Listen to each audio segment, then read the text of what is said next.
be the second member of the History Council with us here today, and that's our commencement speaker. Ben Nickoll is our first alumni speaker ever at a history commencement. Ben graduated with a BA in history with honors and with college honors in 1986. He just said to me as we were coming in, he said, gee, he said, they all look so young. I thought I was old when I was an undergraduate, but you know, that's the way things go. From when he graduated in 1986, he joined Lehman Brothers, and over the course of 9 years, to 1994, he became senior vice president at Lehman Brothers. In 1995 to 2000, he was a managing director of Morgan Stanley and Company. In 2000 to 2002, he was a partner of Bleacher and Company, and in 2002, up to the present, he became the co-founder, a managing partner, and chief investment officer of Ori Hill Partners, which is an $8 billion asset management company headquartered in New York. Above all, Ben has been an enthusiastic and generous supporter of the Department of History, as well as a member of the History Council. So please welcome Ben Nickoll for his address this morning.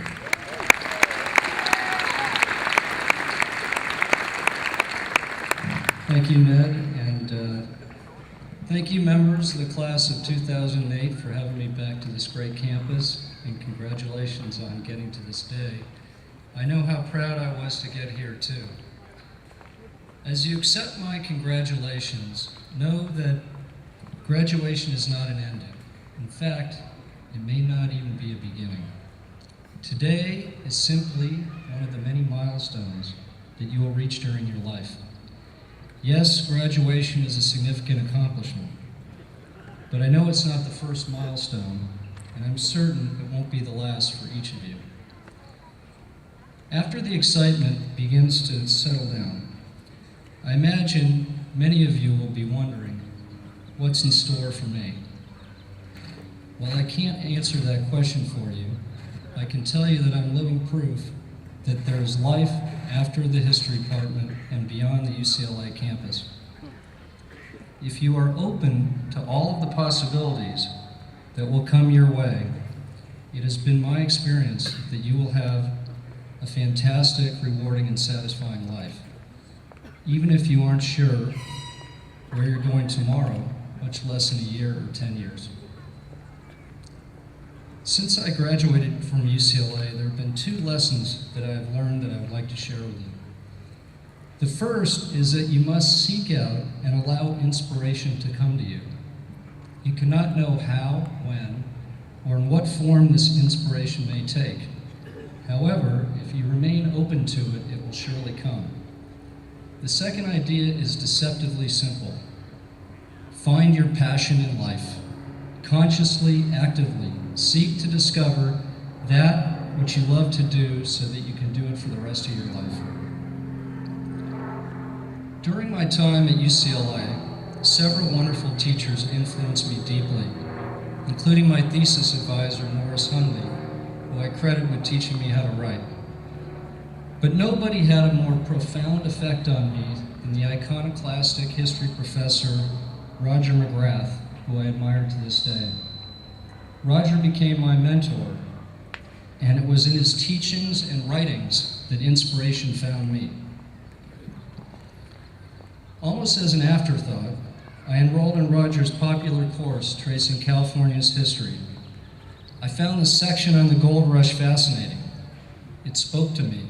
I identified with the freewheeling nature of the 49ers and the frontier life in general. It appealed to my rebellious nature, the way I suspect it appealed to Roger. Roger McGrath was a stocky surfer who monitored weather patterns for big waves. He did chin-ups between classes, and he reminisced about riding motorcycles with the late actor Steve McQueen. He was a trailblazer, a maverick, a rugged individualist, just like many of the characters he wrote about in his critically acclaimed book, Gunfighters, Highwaymen, and Vigilantes, a study of violence on the American frontier. As a teacher, Roger was inspirational. He was simply the best I ever had. A master teller of spellbinding tales, he brought his characters to life with words, much the way a great artist brings a picture to life with paint on canvas. When Roger would talk about the gold rush, he became especially animated. His passion was evident as he regaled us with stories about spectacular duels, claims jumpers, and young toughs defending their turf. It was obvious to me and to many of the other students that had Roger been alive in the middle of the 19th century, he would certainly have been part of that great American experience. By the time my senior year rolled around, I was wondering what I was going to do with the rest of my life. With advice from my parents, I applied for just about all of the job interviews that came through campus, no matter what skill set or experience level was required. As you might imagine, this scattershot approach to job seeking started my career about as fast as a disk drive on the first Apple Macintosh. Without fail, every interview ended in rejection, with 100 reasons why I was not right for the job. But one day, inspiration snuck up behind me and tapped me on the shoulder. I saw an article in the Wall Street Journal about young 20-something traders in New York and the gritty atmosphere in which they toiled. After reading about these modern-day 49ers, I was convinced that this was a world for me. I knew this is where I belonged. However, there was one major problem. I had no credentials or experience in this area, and every interviewer I talked with reminded me of the fact. The "you do not fit" list was very long. Not a business school student, not from the East Coast, not an Ivy Leaguer, and so on and so on. But I was inspired to the point of refusing to give up. The more they told me I couldn't work there, the more I wanted it. So eventually I resorted to guerrilla tactics, like posing as an Anderson Business School student to poach interviews. And that is how I got my first break.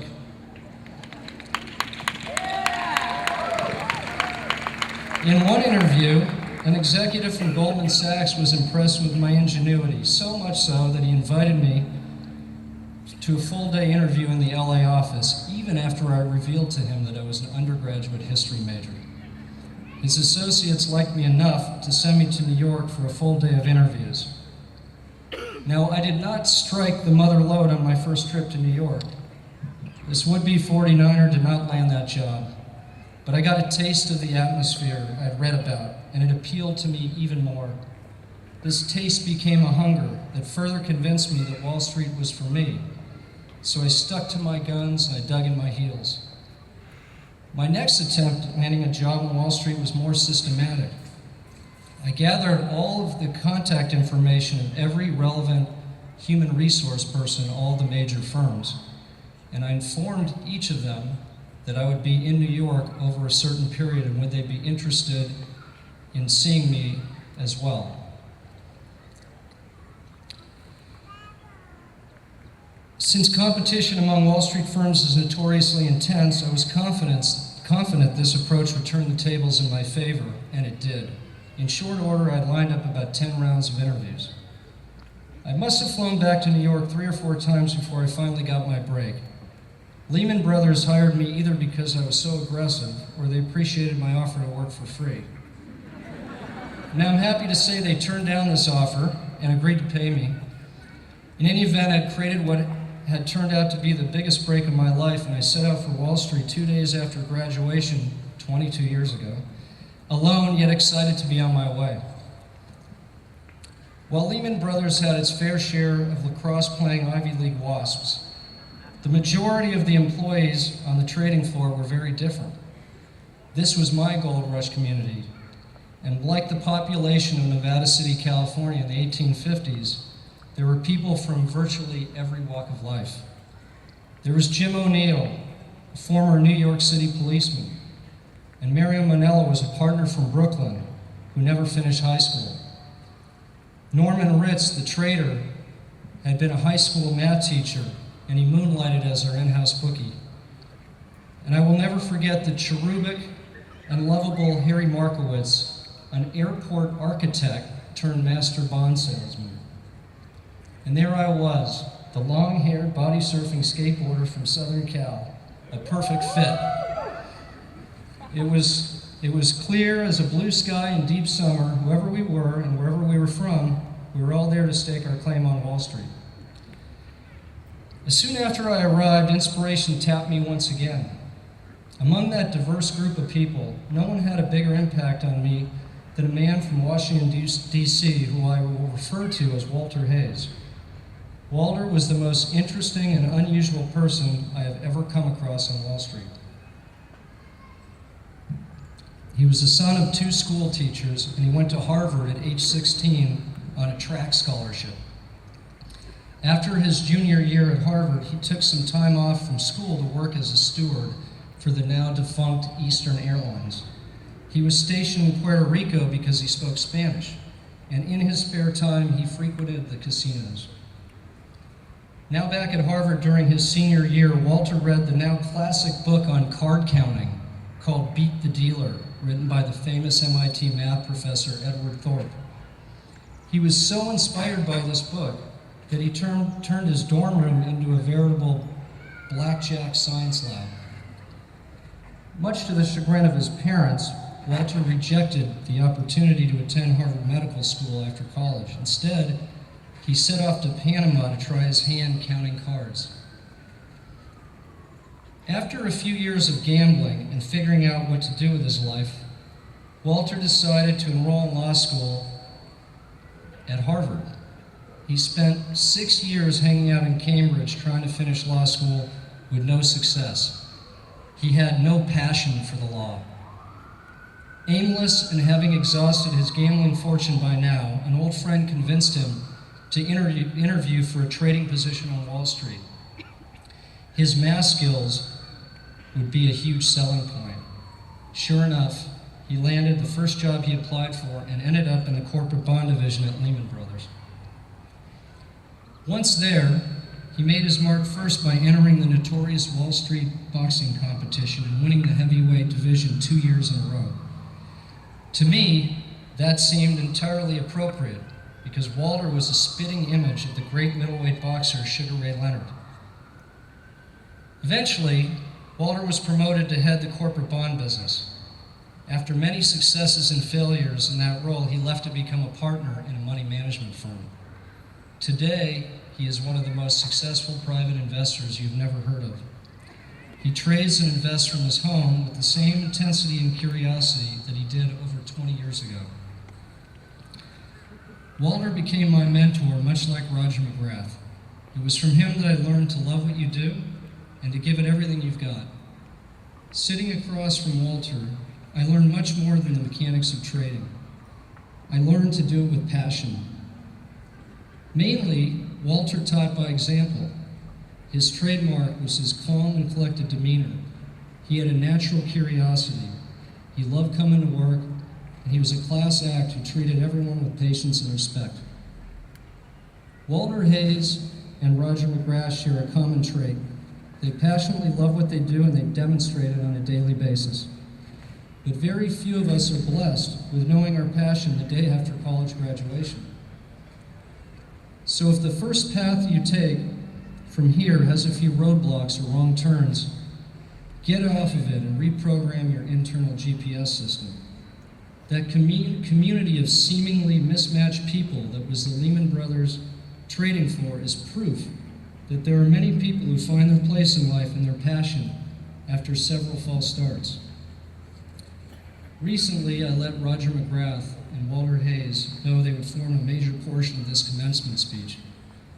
I told each of them how much of an influence they have been in my life. Walter very quickly reminded me that his road to success and satisfaction was not all paved with gold. Often, there were times when he overplayed his hand, risked too much, and almost lost it all. But his passion kept him going, building on his successes and rebuilding on his failures. His steadfastness in the face of adversity as well as success is a trait I have tried to emulate. Roger McGrath informed me that at age 61, he had recently flown to the north shore of Maui to surf big waves a half a mile off the coast. He loved it as much as ever, but admitted that the large surf almost did him in. When I told Roger about my job managing money and battling the financial markets, I confessed to him how many times I thought the tide was going to take me in. I confided how fragile my world was, but how much I loved that environment. He replied without hesitation, "Hey man, what else is there? You gotta live on the edge or you're not living." Finally, I asked Roger what made him so passionate about his job and his life. He said the trick was to figure out what you would do if you never had to work, and then you will essentially be paid to have fun. Now, I have no illusion that by this time tomorrow, many of you will even remember me. I know that I'm just one of the many people who will filter through the rest of your lives. But I hope you will remember the stories of McGrath and Hayes. I hope you will remember that what makes them great and inspirational is their passion. They truly love it, what they do, they live it, and they inspire others to do the same. So as you leave UCLA today, remember there is no preferred route in life. Playing it safe may turn out to be dull and boring. So instead, work to discover your passion and expect to be inspired. Thank you very much.